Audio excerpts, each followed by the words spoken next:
Për të ulur lindjet e reja me talasemi, duhet një ligj që detyrojë gratë të bëjnë një analizë talasemie në 3 muajt e para të shtatzanisë së tyre. Ky është propozimi i autoriteteve shëndetësore në Komisionin Kuvendor, që në 2006 ka patur një urdhër të Ministrisë së Shëndetësisë që të bëhet kjo analizë gjaku, por është refuzuar sepse u konsideruar si shkelje të drejtave të njerëzit. Petro Mersini dhe Vjollca Duro nga Ministria e Shëndetësisë thanë se vetëm një ligj i tillë do të ishte një nga rrugët për të ulur numrin e lindjeve talasemike. Nga të dhëna që janë në shërbimin ambulator, shpeshherë njerëzit refuzojnë, domethënë është dëshirë vetë grave shtazan ose ngurojmë për të kryer këto teste.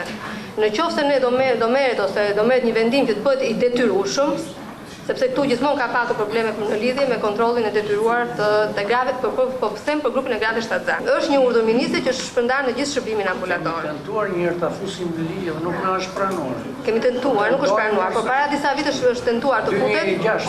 Ish ministri i Shëndetësisë Halim Kosova kërkoi që ky ligj, në rast se do të miratohet për çoni tillë, të përfshijë skrinimin e hershëm që në shkollat e mesme. Edukata fillon në moshat e hershme.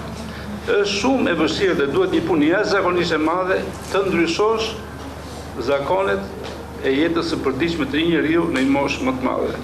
Në komision i diskutuan edhe problemet për dhurimin e gjakut. Ekzistojnë 6.000 dhurues gjaku, por jo dhurues sistematik. Rreth 70% e tyre zën studentët të cilët nuk janë dhuruese për hershëm. Për këtë arsye u kërkua krijimi i statusit të dhuruesve nëpërmjet identifikimit të tyre nëpërmjet një karte, motivimi nga një pagesë dhe mirë menaxhimi i njësive të dhuruara që i përket autoriteteve shëndetësore.